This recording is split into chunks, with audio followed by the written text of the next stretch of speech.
இவர் சிரித்தாலும் நடித்தாலும் ஒரே மில்லிமீட்டர் தான். இவர் இருந்தால் கலகலப்பு, பேசினால் சலசலப்பு. இயக்குனர் நடிகர் ரவி மரியா அவர்களை உங்கள் முன் பேசுகிறேன். இந்த வீராயி பாடல் வெளியீட்டு விழாவிற்கு வந்திருக்கின்ற பெரியோர்களே, தாய்மார்களே, சகோதர சகோதரிகளே, மேலும் இங்கே அடித்து துவைத்து காய போட்டு அரவணைத்து அன்பா இருக்கின்ற எங்களுடைய வலையத்தள இணையதள பத்திரிகை நண்பர்களே, என்னுடன் சேர்ந்து பயணித்துக் கொண்டிருக்கும் இயக்குனர் தண்டட்டி படத்தின் இயக்குனர் ராஜ்குமார் அவர்களே, பிலிம் சார் அவர்களே,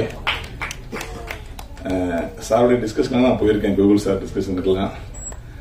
கோகுல் சார் அவர்களே, எங்களுடைய அன்பு இளவல், எங்கள் தமிழ்நாடு திரைப்பட இயக்குநர் சங்கத்தின் செயலாளர் திரு பேரரசு அவர்களே, நான் முதலில் மிளகாய் படத்தில் நடிகராக அறிமுகப்படுத்திய எழுத்தாளர் அன்பு அண்ணன் வேலராமூர்த்தி அவர்களே,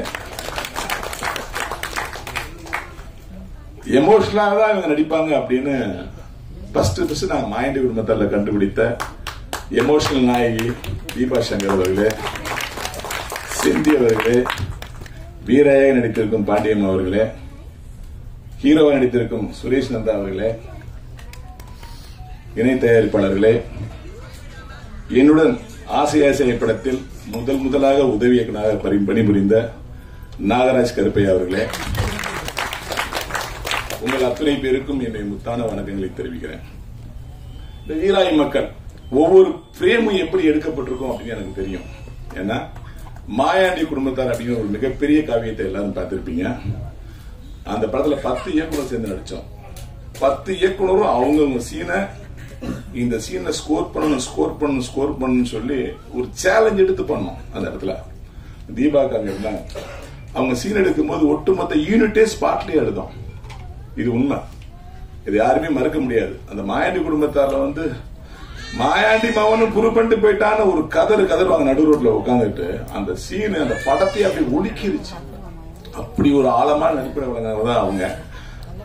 மாயாண்டி குடும்பத்துல எவ்வளவு பேர் பிஸியானதும் தெரியாது. தீபாக்கா பயங்கர பிஸி. அதுல இருந்து அந்த படத்துல பாத்தீங்கன்னா நான் ஒரு ரத்தமும் சதையுமா, நான் மதுரை மண்ணில் அந்த கேரக்டர் எப்படி பண்ணுவாங்கிற விஷயத்த ரத்தமும் சதையுமா கண்ணுல மீசையில உதர்ல அப்படி தொடையை தட்டி நோலி மேனன்னு சொல்ற வசனம் எல்லாம் இன்னைக்கு உசிலம்பட்டி மதுரை ஏரியாக்கள் அந்த படத்தை ஒவ்வொரு சீரியும் வாங்கி பார்த்துட்டு இன்னைக்கு அந்த படத்தை 50 தடவை 60 தடவை 100 தடவை பார்த்தவங்களா இருக்காங்க. இங்க சென்னையில ஆட்டோ ஓட்டுற ஒவ்வொரு டிரைவர்ஸும் போகும்போது அண்ணே 1000 தடவை படம் பண்ணுங்கண்ணே, அந்த படத்தை நான் குடும்பத்தோட பாப்போம்னே, ஊர்னா வந்ததுனே, ஊர்னா வர்றப்பெல்லாம் அதானே பாப்போம்னே, எங்க அண்ணன் தம்பியில அந்த படத்தை பார்த்தா ஒண்ணு சேர்ந்தோம், அடிச்சுட்டு தெரிஞ்சோம்னே, இப்படி பேசுவாங்க. அந்த மாதிரி ஒரு காவியம் மாயாண்டி குடும்பத்தார். அதற்கு ஈடையான வெற்றியை அந்த வீராய் மக்கள் பெறும் நான் நம்புறேன். ஏன்னா 150 கோடி 500 கோடி 1000 கோடி சினிமாவை பற்றி சமூக வலைதளங்களை பார்க்கும்போது சின்ன படங்களுக்குலாம் ஒரு பீதியும் பேதியும் ஏற்படுறது உண்மை. இயக்குனர் ரஞ்சித் அவர்களே சொல்லியிருக்காங்க, எனக்கு சின்ன படங்களை ஓட்டிட்டே வாங்க மாட்டான்னு சொல்றாங்க. படத்துல உட்காந்துட்டீங்கன்னா நீங்க சின்ன படம் பெரிய படம் பேதம் பாக்குறதே இல்லை. நல்லா இருந்தா கை தட்டுவீங்க, நல்லா இருந்தா எவ்வளவு பெரிய படம் நினைச்சு போயிருக்கீங்க. உண்மைதானே? அப்ப இந்த மாதிரி படங்கள் ஓடும் போது பத்திரிகையாளர்கள் அதாவது ஆராதனை செய்து நீங்க கொண்டாடும் போது நாகராஜ் கருப்பையா போன்ற ஒரு 25 வருஷ போராட்டமான இயக்குநர்கள் மேல வரணும். ஜெயித்தவர்களே திரும்பி ஜெயிக்கிற சந்தோஷம் இருக்கு எவ்வளவோ, அதை விட ஜெயிக்க துடிப்பவர்கள் ஜெயிக்கிறது எவ்வளவு பெரிய சந்தோஷங்கிறது ஜெயிச்சவங்களுக்கு தான் தெரியும். அது ஒரு பெரிய வலி. அந்த வலியிலிருந்து மீண்டு வர சுகம் இருக்கு தெரியுமா, அது பேரின்பம். அந்த பேரின்பத்தை கடவுள் இந்த படத்தின் மூலமா என்னுடைய அன்பு தம்பி நாகராஜ் கருப்பையா கொடுக்கணும்னு வேண்டிக்கிட்டு இந்த படத்தை எல்லாரும் ஆதரிங்க. அனைவருக்கும் நன்றி.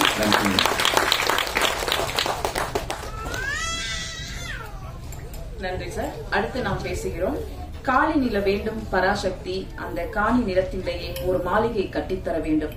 அங்கு கேணி அருகினிலே தென்னை மரம், கீற்று இளநீரும் 10-12 தென்னை மரம் பக்கத்திலே வேணும். நல்ல முத்து சுடர் போல நிலா ஒளி முன்பு வரவேணும். அங்கு கத்தும் குயிலோசை காதில் படவேணும் என்கிறார் பாரதி. அப்படி ஒரு காணி நிலத்தை கதாநாயகனுக்குள் விதைத்த கதை என்றும் மறக்க முடியாத மேற்கு தொடர்ச்சி மலை பட இயக்குனர் லெனின் பாரதி அவர்களை பேச அழைக்கிறார். அனைவருக்கும் வணக்கம். முதல்ல இந்த விழாவின் நாயகன் இசையமைப்பாளர் அந்த இசைக்கலைஞர்கள் அத்தனை பேருக்கும் என்னுடைய வாழ்த்துக்களை தெரிவித்துள்ளேன். இது வந்து எனக்கு ரொம்ப பர்சனலான ஒரு ஸ்டேஜா இருக்கு. ஏன்னா நாகராஜ் அப்புறம் சீனு 2 பேருமே எனக்கு ஒரு 25 வருஷமா தெரியும். கிட்டத்தட்ட 2000 இருந்து தெரியும். அதுல நாகராஜ் வந்து பயங்கர துடிப்பான ஒரு ஆள். பார்க்கறதுக்கு ஆள் சொல்றாங்களா அவர் கொடியா இருக்கிறாருன்னு சொல்லிட்டு, அப்படி கிடையாது. ஆனா வந்து அவரு அந்த ஒரு ஆர்கானிக்கான சினிமா யோசிச்சுக்கிட்டே இருப்பாப்ல. இப்ப நம்மளாம் வந்து உலகத்து சினிமா பார்ப்போம், அதுல இருந்து படிப்போம், அந்த புத்தகத்தை படிப்போம், இலக்கியம் படிச்சிருப்போம். இப்படியெல்லாம் இல்லை. அது தன்னோட உணர்வுக்குள்ள இருந்து, தான் பார்த்த வாழ்க்கையில இருந்து, தான் பார்த்த மனிதர்கள் இருந்து, தான் நேசிச்ச உறவுகள்ல இருந்து இப்படியா கதையை தேடி அவரா ஏதாவது ஒன்று எழுதிக்கிட்டே இருப்பாப்ல. டெய்லி கதை பண்ணிக்கிட்டே இருப்பாப்ல. நல்லா பாடுவாப்ல. என்ன சொல்றது, ரொம்ப சந்தோஷமா ரொம்ப நெருக்கமான மேடையா இருக்கு. கோடி கோடியா படம் போட்டு நம்ம பணம் போட்டு நிறைய போதை, வன்முறை அப்படின்ட்டு ரத்தம் தெறிக்க விட்டு பார்வையாளர்கிட்ட இருந்து காசை உறிஞ்சுற இந்த சூழல்ல வந்து உறவுகளை பத்தி பேசி வாழ்க்கையை அது மண்ணோட ரத்தமும் சதயமா எடுத்து பேசுறது வந்து ரொம்ப முக்கியமான முயற்சி. அந்த முயற்சிக்கு நாம் அனைவரும் தோள் கொடுக்க வேண்டும். இந்த வீராய் அந்த டைட்டில ரொம்ப அழகா இருக்கு. இன்னைக்கு ஒரு பெரிய, என்னதான் நம்ம நாகரிகத்தை வளர்ந்தாலும் இது ஒரு பெரிய ஆணாதிக்க சமூகம், அது ஒரு தாய்வழி சமூகமா அந்த டைட்டில வந்து ரொம்ப அழகா இருக்கு. வீராய் மக்கள் வெற்றியடைய வாழ்த்துக்கள். நன்றி சார். அடுத்து நாம் பேச அழைக்கிறோம். தமிழ் சினிமாவில் உணர்ச்சி பூர்வமான கதைக்களங்கள் எப்போதும் மனதிலிருந்து அகற்ற இயலாது. தீபாவளி பண்டிகை ஒரு கிடா என்று வலியோடு கதை சொன்ன கிடா பட இயக்குனர் வெங்கட் அவர்களை பேச வைக்கிறோம். அனைவருக்கும் வணக்கம். இந்த வீராயி மக்கள் அப்படிங்கிற அந்த டைட்டிலே வந்து ஒரு அழகான ஒரு கதையை சொல்லிருச்சு. ஏன்னா நம்ம ஊர் பக்கம்லாம் பாத்தீங்கன்னா நம்ம பேர் யாருக்கு தெரியுதோ இல்லையா, அம்மா பேர் எல்லாத்துக்கும் தெரிஞ்சிருக்கும். இப்ப நான் வந்து எங்க அம்மா பிரேமா மையன் தான் தெரியுமே தவிர வெங்கட்னா யாருக்குமே தெரியாது. அப்படிதான் இருக்கும். அந்த மாதிரி இந்த வீராயி மக்கள் படத்தோட அந்த டைட்டில்லையே சார் வந்து அந்த வாழ்வியல சொல்லிட்டாரு. ரொம்ப ட்ரெய்லர் பார்க்கும்போதே தெரிஞ்சு இந்த படத்துல வந்து எந்த அளவுக்கு ஒரு உணர்வுபூர்வமான நிறைய காட்சிகள் இருக்கிறதுங்கிறது தெரிஞ்சு. ஏன்னா இந்த உறவுகள் வந்து இன்னைக்கு எல்லாருமே தூரமாகி எல்லாருமே தனி கொடுத்தனமா இருந்த போயிட்டு அந்த காலத்துல வந்து இது மாதிரியான ஒரு படங்கள் வந்து ரொம்ப அவசியம் நினைக்கிறேன். அப்புறம் இந்த படத்தை தயாரிக்கிறதுக்கு அவரு ஹீரோ சார் அவரே இப்ப ப்ரொடியூஸ் பண்ணி அவரே நடிச்சிருக்காரு. அவருக்கு முதல்ல வாழ்த்துக்கள். ஏன்னா இன்னைக்கு வந்து படம் எடுக்கிறத விட அதை கொண்டு வரது பெரிய போராட்டமா இருக்கு. அதை விட பெரிய போராட்டம் நம்ம ஒரு ஹீரோட்ட போறது. ஏன்னா இன்னைக்கு நம்மளுக்கு ஒரு விசிட்டிங் கார்டு தேவைப்படுது. ஏன்னா நீங்க எடுத்தோன்னே எந்த ஹீரோ நம்மளுக்கு வாய்ப்பு கொடுக்க மாட்டாங்க. அப்படி நம்ம ஒரு சின்ன படங்கள் பண்ணிட்டு தான் நம்ம அடுத்த கட்டத்துக்கு போறதுக்கான வாய்ப்பு இருக்கும்போது இந்த மாதிரியான படங்கள் வரும்போது இவர் மூலமா இன்னும் நிறைய இயக்குநர்கள் நிறைய பேர் இந்த இண்டஸ்ட்ரிக்கு வருவாங்க. ஏன்னா அது இப்ப சின்ன படங்கள்லாம் நிறைய ஜெயிச்சுட்டு வர்றதுனால அது மாதிரி இதுவும் ஒரு பெரிய படமா மிகப்பெரிய வெற்றி பெறும்னு நினைக்கிறேன். ஏன்னா இந்த பாட்டோட முதல் ஃப்ரேம் பார்க்கும்போது எல்லாரும் மாயண்டி குடும்பத்தார் சொன்னாங்க. எனக்கு ஒரு படம் ஞாபகம் வந்துச்சு. அது தென்மேற்கு பருவக்காற்று. அது அந்த அம்மா சாங்கை கேட்கும் போதே கள்ளிக்காட்டில் பிறந்த தாயின்னு அந்த முதல் ஃப்ரேம் பார்க்கும்போதே எனக்கு அப்படியே அவ்வளவு ஒரு ஃபீல் ஆச்சு. தெக்கத்த சன்னாடு வந்து அவ்வளவு சூப்பரா அந்த பாட்டு இருந்துச்சு. அதுக்கு தீபன் சக்கரவர்த்தி சார் அவர் வெறுமனே பேஸ்புக்ல அவர் போடுற பதிவு மட்டும் லைக் போட்டுட்டே இருப்பான். அவர் ரொம்ப பழக்கம் கிடையாது. இங்கதான் ரொம்ப சூப்பரா இருக்கு. அது மாதிரி அதுக்கப்புறம் எழுதுனது யாருன்னு கேட்கும்போது இயக்குனரே எழுதியிருக்காருன்னு அந்த வரிகள் எல்லாம் கேட்க கேட்க அவர் எந்த அளவுக்கு இந்த உறவுகளை நேசிச்சிருப்பாரு இந்த ஊர். ஏன்னா இந்த வீராயி மக்கள் தெரியுது அவருக்கு. ஒரு பேர் சொல்லும் போது இங்க கை தட்டுறதே தெரியுது. மொத்த வீராயி மக்கள் இங்கதான் இருக்காங்க அவருக்கு.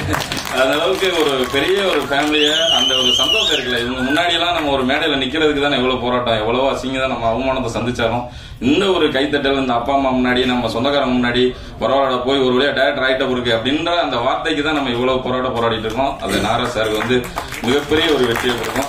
ஏன்னா சாரை வந்து நான் அடிக்கடி வந்து டீ கடையில் மட்டுமே தான் மீட் பண்ணுவாங்க 2 பேரும். எங்கேயாவது பார்த்தா சார் எப்படி சார் இருக்கீங்க, என்ன சார் போயிட்டு இருக்கு, இவ்வளவுதான் நானும் வரும். அப்போ இந்த படம் முடிச்சுட்டு போஸ்ட் ப்ரொடக்ஷன் போயிட்டு இருக்கும்போது எனக்கு போன் பண்ணுவாரு. சார் நீங்க கிடா டி எங்க பண்ணீங்க, சரி எதுக்கா கேட்கறான்னு பார்த்தா என்னன்னா பட்ஜெட்டுக்கு, வேற ஒன்றும் கிடையாது. இப்படி கம்மியான பட்ஜெட்ல எடுத்திருக்காங்கன்னா அவங்க தேடி பண்ணிருக்காங்க. சார் அதை கேட்டுட்டே இருப்பாரு. ஏன்னா ஒரு படம் எடுத்து முடிச்ச உடனே தயாரிப்பாளர்கிட்ட கொடுத்துட்டு நம்ம மாட்டுக்கு ஒதுங்காம அந்த படத்தை இன்னும் பட்ஜெட்ல பண்றதுக்காக அவர் அதை தூக்கிட்டே தெரிஞ்சது எனக்கு தெரியும். ஒவ்வொரு விஷயத்தையும் அவர் ஷேர் பண்ணிட்டே இருப்பாரு. அது நாகராஜ் சாரோட வெற்றி வந்து அவரை மட்டும் இல்ல அவங்க ஃபேமிலியும் எல்லாருக்கும் ஒரு பெரிய வெற்றி அந்த படம் அமையும். ஏன்னா அவரோட பல வருஷ போராட்டம் எனக்கும் தெரியும். ஏன்னா அவரை நம்ம பார்க்கும் போதெல்லாம் ஒவ்வொரு தரையும் அந்த எனர்ஜியா இருப்பார். ஆனா என்னதான் இருந்தாலும் அதை வெளியில காமிச்சிக்க மாட்டாரு. அவர் ஒரு மென்மையான மனசுக்காரர். அதே மாதிரி இந்த படம் ஒரு உறவுகளை சூப்பரா கொண்டு வரணும்னு நினைக்கிறேன். அதே மாதிரி தீபா அக்கா பேசினது வந்து சூப்பரா பேசினாங்க. அக்கா வந்து நானும் மந்திரப்புனையில வந்து அவங்க நடிச்சிருந்தாங்க. அதனால எனக்கு நல்லா தெரியும் அந்த அக்காவை. அக்கா வந்து என்னன்னா நடிப்புக்குனே பிறந்தவங்க. அந்த மாதிரி கேரக்டர்லாம் இப்ப உதாரணத்துக்கு சொன்னார் சார் மாயண்டி குடும்பத்தார். நீங்க உண்மையிலே யாரையா அழுக வைக்கணும்னா அந்த அக்கா சீனை போட்டு காமிச்சா கொஞ்ச நேரத்தில் அழுக வச்சலாம். அழுகலைன்னா அவருக்கு அது வியாதின்னு அவ்வளவு. அந்த அளவுக்கு ஒரு மாதிரி எமோஷனலா அந்த அக்கா சொன்னதுல ஒரு விஷயம் என்னன்னா, நீங்க எங்க நிறத்தை பார்த்து நீ வந்து ஏதோ படிக்காதவங்க கேரக்டரா கொடுக்காதீங்க, நான் நல்லா படிச்சிருக்கேன், நீங்க நல்ல தமிழ் டீச்சர் கேரக்டர்லாம் கொடுக்கலாங்கிறத அக்கா ஒரு ஆடிஷன் மாதிரி இங்க சூப்பரா ஒரு அழகா அற்புதமா பேசி காமிச்சாங்க. அதே மாதிரி மேடையில் இருக்கிற எல்லா இயக்குநர்களுக்கும் என்னுடைய நன்றி. தன்னட்டி இயக்குனர் சார், பேரரசு சார், வேலராமதி சார். அவர் வந்து என்னன்னா எல்லாரும் நடிகரை பார்க்கறாரு. அவர் மிகப்பெரிய எழுத்தர். ஏன்னா நடிகரானதுக்கு அப்புறம் நம்ம எல்லாருமே நம்மளுக்கு நடிகராக தான் தெரியும். அவரோட 8 திக்கு மதையான குற்றப்புறமறையா இருக்கட்டும், இன்னைக்கும் அதை படிக்கும் போது அவர் அதே மாதிரி அதெல்லாம் விட அவர் ஒரே ஒரு டைலாக் வந்து பயங்கர ஃபேமஸ் ஆயிருச்சு. காலையில எந்திரிச்சோன்னா இளந்தாரி பையன் எப்படி இருக்கணும் அது ரீல்ஸ்ல எல்லாம் போட்டு ஃபேமஸ் ஆக்கி விட்டு அந்த அளவுக்கு சார் வந்து ஒரு அற்புதமா நடிச்சிருக்காங்க. அதே மாதிரி மறைந்த மாரிமுத்தண்ணன் அவருக்கும் அவர் இருந்தாலே அந்த இடம் சூப்பரா இருக்கும். அவர் இந்த இடத்துல மிஸ் பண்றோம், நாங்களும் மிஸ் பண்றோம். இந்த படம் வந்து ஒரு மிகப்பெரிய வெற்றி பெறணும். அப்புறம் கேமராமேன் சீனி சார் அவரு, அப்புறம் எடிட்டர் பாடலாசிரியர் மதுரகவி அவரு. இந்த பாட்டை பாடினவங்க வந்து 2 பாட்டுமே ஒரே சிங்கர் சொன்னாங்க. சூப்பரா பாடியிருக்காங்க. ரொம்ப அற்புதமா இருந்துச்சு. கேட்டவனையே எல்லாருக்கும் வாழ்த்துக்கள். இந்த படம் மிகப்பெரிய வெற்றி பெறணும். ஹீரோ வந்து இன்னும் நிறைய படங்கள், நிறைய இயக்குநர்களுக்கு வாய்ப்பு கொடுக்கணும். நன்றி சார். சார், அடுத்து நாம் பேச அழைக்கிறோம் சினிமா விமர்சகராக விவரம் அறிந்தவராக இருந்து வரும் கேபிள் சங்கர் அவர்களை சில வார்த்தைகள் பேச அழைக்கிறோம். வணக்கம். ஏகப்பட்ட ப்ரொஃபைல் வச்சிருக்கிறதுனால பழைய ப்ரொஃபைல்லே வச்சு நமக்கு சொல்லிட்டாங்க. வந்து இந்த ஆள் என்னென்னவோ பண்ணிருக்காங்க, இவனுக்கு எதுக்கு போய் ஏதாவது சொன்ன சினிமா வாசகர்னு பேர் எல்லாருக்கும் தெரியும், அதனால வச்சிருக்காங்க. குட். ஏதோ ஒரு விதத்தில் நமக்கு அடையாளம் கிடைக்குதுன்றது மிக மிக விஷயம், கொஞ்சம் சந்தோஷமான விஷயம். இந்த படம் நாங்கள் நிறைய படங்கள் வந்து சின்ன சின்ன படங்களை பார்த்து ரிலீஸ் பண்ணுறதுக்கான வேலைகள் நிறைய பண்ணிட்டு இருக்கோம். உங்களுக்கே தெரியும் அது. அப்படி இந்த படத்தை முதல்ல பார்த்தாலும் நான் தான் நினைக்கிறேன். நந்தாவும் நாகராஜும் வந்து எனக்கு படம் காட்டினாங்க. படம் பார்த்தோன்னே எனக்கு ரொம்ப பிடிச்சி போச்சு. படம் அது நான் எந்த முன்முடிவும் இல்லாமல் தான் படம் பார்ப்பேன். நிறைய சின்ன படங்கள் பார்க்குறோம், அதில் இருக்க நல்ல விஷயங்களை பார்க்குறோம்.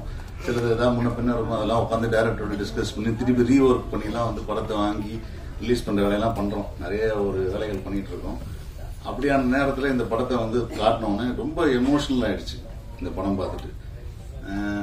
எல்லாரும் என்ன சொல்லுவாங்க, இப்போ மாயாண்டி குடும்பத்தார் இந்த மாதிரி எல்லா படமும் ரெஃபரன்ஸ் சொல்லிட்டே இருந்தாலும் கூட இது வந்து இந்த யூத்துக்கு பிடிக்குமா, இந்த ஆட்கள்லாம் பார்ப்பாங்களா, இப்போ இருக்கிற பசங்கள்லாம் தேட்டருக்கு வருவாங்களா அப்படின்னு யோசிக்கிறீங்க இல்லையா. நிச்சயமா வந்து இது கரெக்டாக கனெக்ட் ஆகும்னு எனக்கு தோணுது. ஏன்னா இந்த படம் வந்து எந்த முன்முடிவுலாம் பார்க்கும்போது கிளைமேக்ஸில் வந்து இது நான் உங்களுக்கு வந்து இது ஏதோ ரிவீல் பண்ண நினைச்சுக்காதீங்க. கிளைமேக்ஸ்ல ஒரு வசனம் இருக்கு. ஒரு பாட்டி வந்து ஒரு வசனம் பேசுவாங்க. அந்த வசனத்துக்கு யாராவது பார்த்துட்டு ஒரு 30 வயசுல இருக்கிறவங்க யாராவது கண்ணில் தண்ணி வராம இருந்தாங்கன்னா நான் அதுக்கப்புறம் வந்து இந்த படத்தை வந்து நான் என்னோட ஜட்ஜ்மெண்ட் தப்புன்னு சொல்றேன். ஏன்னா அவ்வளோ எமோஷனலா ஒரு படம் இருக்கும். ஸோ இந்த படம் நல்லா இருக்கு. இதுக்கு ஏதாவது ஒரு வியாபாரம் பண்றதுக்கான முயற்சி பண்ணணும். நான் வேலராமன் சார் ஃபோன் பண்ணி பேசினேன். அதுக்கப்புறம் ஒரு நடிப்பு செம்மையா இருக்கும். நடிப்பு மாரிமுத்து சார் நடிப்பு, மேடம் நடிப்பு, படம் கூட நல்லா எமோஷனலான ஒரு படம். ரொம்ப நாள் கழிச்சு ஒரு அட்டகாசமான ரீரெக்கார்டிங் இருக்கிற படம் நான் வந்து பார்த்தது தம்பியோடது. நான் எதிர்பார்க்கவே இல்லை. இந்த டைம் இந்த படத்தோட பாட்டு பார்த்துட்டு நான் வந்து ஒரு 40-45 வயசுல இருப்பாரு, என்னை கூட யூத்தா இருப்பாருன்னு நினைச்சேன். ஆனா என்னை விட ரொம்ப யூத்தா இருக்காரு அவரு. ரொம்ப நல்ல மியூசிக். ரொம்ப நாள் கழிச்சு நல்ல ரீரெக்கார்டிங் பார்த்த படம் வந்து இந்த படம் நான் சொல்றேன். நான் வந்து ஒரு ப்ரிவிலேஜ் இருந்திருக்குங்க. எல்லாரையும் விட எனக்கு ஒரு ப்ரிவிலேஜ், இந்த படத்தை நான் பார்த்துட்டேன்றது ஒரு ப்ரிவிலேஜ். அதற்கப்புறம் இந்த படத்தை ஏதாவது வியாபாரம் பண்றதுக்கான முயற்சிகள் நாங்கள் பண்ணலாம்னு சொல்லி ட்ரை பண்ணி கூப்பிட்டு பேசிட்டு இருந்தபோது திடீர்னு வந்து ஒருத்தர் வந்து இந்த ஆட்டத்தில் இறங்கிட்டார். நான் தான் பண்ணுவேன் அப்படின்னாரு. சரி யாரா அவருன்னு பார்த்தா என்னுடைய மிகப்பெரிய நண்பர் அவர் வந்து அவருக்கு இப்ப இந்த இவங்களுக்கெல்லாம் ஒரு இவருக்கு நந்தாக்கு எப்படி ஒரு முதல் படம் தயாரிப்பு மாதிரி அவர் வந்து மோகன் வந்து அவர் ஏதோ புதுசா ஸ்டைல அவர் பேர் வச்சிருக்காரு, ரியாஸ் பாரத். ஆனா வந்து அவர் பேர் மோகன் தான் எனக்கு தெரியும். ரொம்ப அனுபவம் மிக்க நல்ல சினிமாக்களை வெளிநாடுகளுக்கு விற்பனை பண்றதுல ரொம்ப ஒரு விற்பனான ஒரு ஆள் அவர். அவர் இந்த படம் பார்த்துட்டு நான் பண்ண போறேன் அப்படின்னு சொன்னோடனே எனக்கு ரொம்ப ஹாப்பி ஆயிடுச்சு. சரி இவ்வளவு தூரம் பண்ணது நம்ம நண்பர் பண்ணிட்டார், நம்ம ஏதாவது இந்த படத்துக்கு பண்ணணும்னு யோசிச்ச போதுதான் நண்பர்கள்லாம் சேர்ந்து ஓம்னி மியூசிக் ஒரு கம்பெனி ஆரம்பிச்சாங்க. பிரசன்னா வந்திருக்காரு. ஸோ இந்த முதல் படமா இந்த படத்து பாட்டை தான் நம்ம வாங்குறோம் அப்படின்னு சொல்லிட்டு இந்த படத்தை வந்து கொண்டு போயிருக்கு. ஓம்னி மியூசிக்கோட பல படங்கள் லைனப் இருந்தாலும் கூட ஃபர்ஸ்ட் ஆடியோவா ஒரு சினிமா படத்து ஆடியோவா வந்து ஓம்னி மியூசிக் கொண்டு போய் சேர்த்தோம்.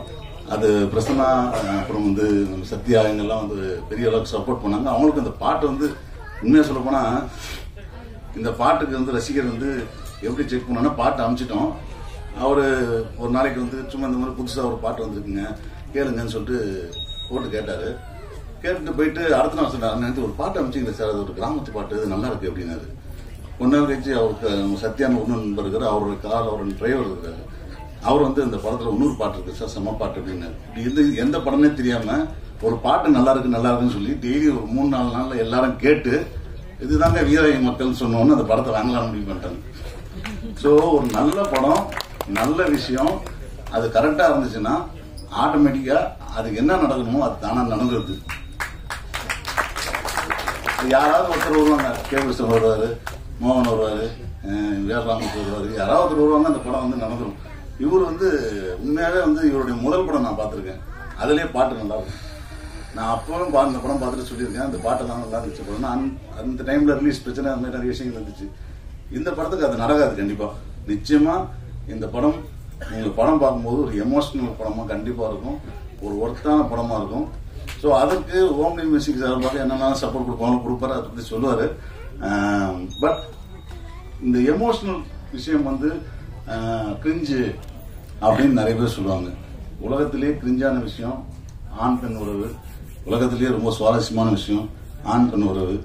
உறவுகள் தான் கிரிஞ்சு தான் புதுசு. அதனால வந்து இந்த படத்தை பாருங்க, உங்களுக்கு பிடிக்கும். நன்றி, வணக்கம். நன்றி சார். அடுத்ததாக நாம் பேச அழைக்கிறோம். சமீப காலமாக மண் சார்ந்த வாழ்வியல் படங்கள் நிறைய வருவதில்லை, எல்லாம் கமர்ஷியல் வட்டத்துக்குள் உடைந்து போகும் கதைகளாக நிற்கின்றன. ஆனால் வீராயி மக்கள் சொந்த பந்தங்களை சொல்ல போகும் கதையாக தயாரிப்பாளருக்கு, இந்த பட தயாரிப்பாளருக்கு துணை நின்ற வெள்ளித்துறை அவர்களை இப்போது பேச அழைக்கிறோம். கோ ப்ரொடியூசர் அவர்கள்.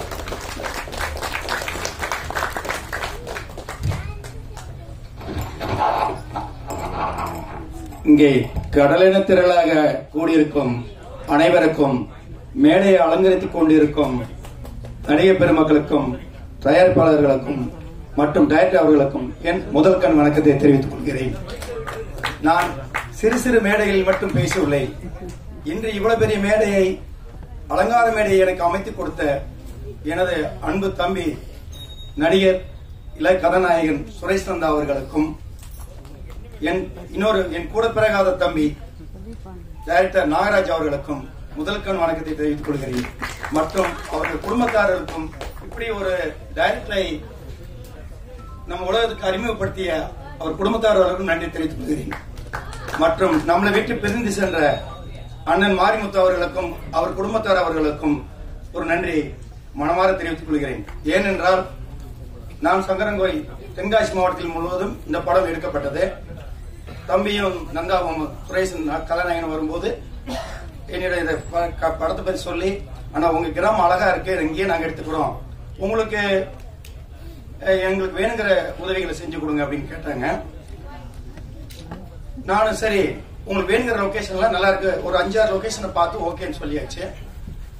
அன்னைக்கு சாயந்தரம் ஒரு 3 மணிக்கு ஒரு ரூம் ஒன்று போட்டு கொடுங்க அப்படின்னு வீரசிகாமணிங்கிற கிராமத்துல ஒரு ரூம் அவருக்கு இவங்க 2 பேருக்கும் போட்டு கொடுத்து நானும் கூட போயிருந்தேன். இந்த படத்துக்கு இணை தயாரிப்பாளர் கொண்டு வந்த கதையை சொல்றேன். நான் படத்துக்குள்ள வரணுங்கிறது இல்லை எனக்கு எண்ணம். ரூம் போட்ட உடனே டைரக்டர் நாகராஜ் வந்து அந்த வீராய் மக்களுடைய அந்த சாங் போட்ட உடனே உண்மையிலே எல்லாரும் அந்த பாட்டை புகழ்ந்தாங்க, வாழ்த்துனாங்க, வெற்றியடைய மனமாற வாழ்த்துனாங்க. அந்த பாட்டை கேட்ட உடனே எனக்கு ஆட்டோமேட்டிக்கா அந்த இணை தயாரிப்பா இனி கேட்டதுக்கு நான் முதல்ல மறுத்துட்டேன். சரி, இந்த பாட்டை கேட்டோன்னே இது ஒரு நல்ல பாட்டா இருக்கு, நானும் உங்களோட பங்குதாரர் வந்துக்கிறேன்னு சொல்லி அந்த பாட்டு தான் என்னைய வந்து உள்ள கொண்டு வந்துச்சு. அந்த பாட்டை எழுதின அவர் நாகராஜ் டைரக்டர் மட்டுமல்ல, அந்த பாட்டையும் எழுதியிருக்கிறாரு, இந்த படத்தையும் டைரக்ட் பண்ணியிருக்கிறாரு. இத்தனைக்கும் உறுதுணையா இருந்து எவ்வளவு கோபத்துல பேசினாலும் பொறுமையா இருந்து அந்த படத்தை எடுத்து ஒரு வெற்றி படமா கொண்டு வந்து இந்த இடத்துக்கு சேர்த்திருக்காரு. இந்த பாட்டுக்கு இசையமைத்த தம்பி நம்மளுடைய தீபன் சக்கரவர்த்தியை நான் பார்த்ததில்லை. ஆனா அந்த பாட்டு இப்போ எல்லாருமே பார்க்காமலே அந்த இசைக்குள்ள போயிடுறோம். ஆனா யார் இசையமைச்சாங்கன்னு தெரியாது. ஆனா நேரம் நான் மறுபடியும் ஒரு மீட்டிங்ல பார்க்கும்போது நீங்க இப்ப எல்லாம் சொன்ன மாதிரி அந்த தம்பிக்கு கொஞ்சம் வயசா இருந்தாலும் பொறுமையா இருந்து இந்த பாட்டுல எல்லா பாட்டுமே நல்ல வெற்றி செய்திருக்காங்க. அவருக்கு ஒரு நன்றி தெரிவித்துக்கிறேன். நம்ம ஊர் கிராமத்தை எனக்கு என்ன ஒரு ஓப்பனா பேசுன்னு என்னோட எண்ணம். எனக்கு என்ன எதுக்காக இந்த படத்துக்குள்ள அதிகமா வந்த அப்படின்னா, நம்ம ஊர் எல்லாருக்குமே இருக்கும். நம்ம வெளியூர் போயிட்டா நம்ம நாடு தமிழ்நாடு, நம்ம வெளியூர் போயிட்டா நம்ம இந்தியா, நம்ம இப்ப சென்னை வந்துட்டா நம்ம ஊர், அந்த கிராம பாணி எல்லாருக்குமே இருக்கும். அப்போ ஒரு படம் எடுக்கிறதுக்கு நம்ம தம்பிங்களுக்கு ஒத்துழைப்பு கொடுத்தோம்னா நம்ம ஊரும் ஸ்கிரீன்ல வருமே, நம்ம ஊரும் நல்லா வருமே அப்படிங்கிற அந்த ஆழமான எண்ணத்துலதான், அந்த ஊர் பற்றோடதான் இந்த படத்துக்கு நான் ஒரு இணை தயாரிப்பாளர் வந்தேன். நீங்க எல்லாரும் கூடி வந்திருக்கிறீங்க. இந்த வீராய் மக்களை வெற்றி மக்களாக்குவதற்கு எல்லாரும் ஒத்துழைச்சு மேலும் மேலும் நாகராஜ், நந்தா, இணை தயாரிப்பாளர் எல்லாம் உங்களெல்லாம் பார்ப்பதற்கும் வெற்றி அடைவதற்கும் வாழ்த்த வேண்டும் என்று மனமாற வாழ்த்தி விடைபெறுகிறேன். நன்றி, வணக்கம். அடுத்து நாம் பேச அழைக்கிறோம். தலைமுறைகள் மறந்து போகும் எண்ணற்ற பாரம்பரிய கதைகளில் அடுத்து வரும் தலைமுறைக்கு இப்படி ஒரு அப்பத்தாக்கள் வாழ்ந்தார்கள் என்று, அவர்கள் அணிந்தார்கள் என்று காலகாலம் காதுகள் சொல்லும் கதையாக தண்டட்டி படைப்பை தந்த இயக்குனர் ராம் சங்கையா அவர்களை பேச அழைக்கிறோம். எல்லாருக்கும் வணக்கம். பத்திரிகையாளர்களுக்கும் மீடியா நண்பர்களுக்கும் அனைவருக்கும் மாலை வணக்கம். மேடையில் அமர்ந்திருக்கும் நண்பர்கள் பிளஸ் படத்தோட நடிகர்கள், இயக்குனர், மியூசிக் டைரக்டர், சிறப்பு விருந்தினருக்கும் பேரரசர் சார், ரவிமரியா சார், எல்லாருக்கும் பெரிய வணக்கங்கள். ஒரு அருமையான ஒரு மாலை பொழுதுல நம்ம எல்லாருமே சந்திச்சிருக்கோம். அது உண்மையிலேயே ஒரு மகிழ்வான ஒரு தருணமான ஒரு பொழுதுதான். ஏன்னா அந்த படம் வீராயி மக்கள் அப்படிங்கிறது அந்த டைட்டில நம்ம பார்த்த உடனே இது நம்ம மக்களோட கதை, இது நம்ம மண்ணோட கதை, இது நம்மளோட அடையாளம் அப்படின்னு சொல்ற மாதிரிதான் அந்த படத்தோட டைட்டிலும் சரி, போஸ்டர் டிசைனிங் சரி, ட்ரெய்லர் எல்லாமே அமைஞ்சிருக்கு. இந்த மாதிரி நம்ம தமிழ் கல்ச்சர் பேஸ் பண்ண நிறைய படங்களும் சரி, பண்பாடுகள் அந்த மாதிரியான ஒரு விஷயங்களும் சரி, நம்மளோட அடையாளம் சொல்ற மாதிரியான நிறைய படங்கள் இன்னும் வரணும். அது அதுதான் எப்பயுமே ஒரு ஆரோக்கியமான ஒரு சினிமா. ஒரு சின்ன படங்கள்ன்றது நம்ம பண்பாடு, நம்ம அடையாளம், நம்மளோட கல்ச்சர்ஸ் எல்லாமே இருக்கணும். அதுதான் இப்ப மேற்கு தொடர்ச்சி மலை இருக்கட்டும், இப்ப கிடா இருக்கட்டும், தண்டட்டி, இந்த மாதிரி படங்கள் தான் ஒரு தமிழ் சினிமாவோட அடையாளம். நாளைக்கு தமிழ் சினிமா எப்படின்னு கேட்டீங்கன்னா இந்த மாதிரி படங்கள் தான் நீங்க காமிக்க முடியும். இன்னைக்கு பெரிய பெரிய பட்ஜெட் வர படங்கள் போய் நம்ம இதுதான் எங்க தமிழ் சினிமாவோட அடையாளம் நம்ம காமிக்க முடியாது.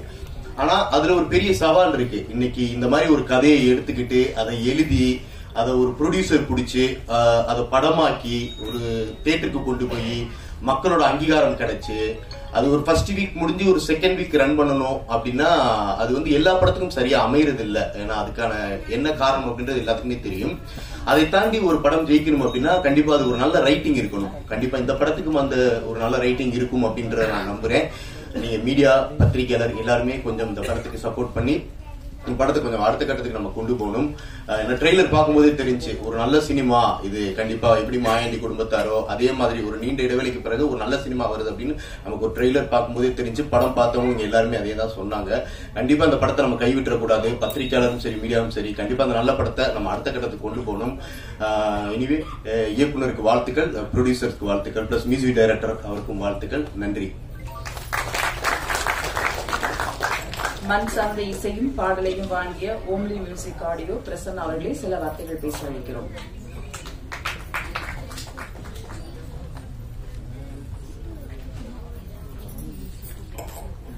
வணக்கம் எல்லாருக்கும். ஸோ ஹோம்லி மியூசிக்னு சொல்லிட்டு ஒரு ஆல்பம் ஸ்டார்ட் பண்ணியிருந்தோம்.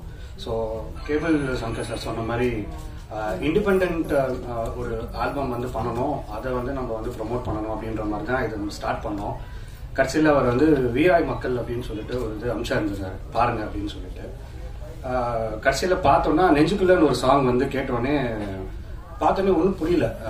ஸோ இவ்வளோ சூப்பராக இருக்கு சாங் அப்படின்னு சொல்லிட்டு எல்லா லைன் அப் பண்ணதெல்லாம் ஹோல்டு பண்ண சொல்லிட்டு, முதல்ல இதை நம்ம வாங்குங்க சார், கண்டிப்பாக இந்த ஆல்பம் நம்ம தான் எடுக்கிறோம், நம்ம தான் கண்டிப்பாக இது ரிலீஸ் பண்ணுறோம் அப்படின்றது கேபிள் சார்ட்டை ரெக்வெஸ்ட் பண்ணி கேட்டு, ஸோ அவர் உடனே அதை பார்த்து செக் பண்ணி பார்த்துட்டு நம்ம இது ரிலீஸ் பண்ணுறோம் நாங்கள்.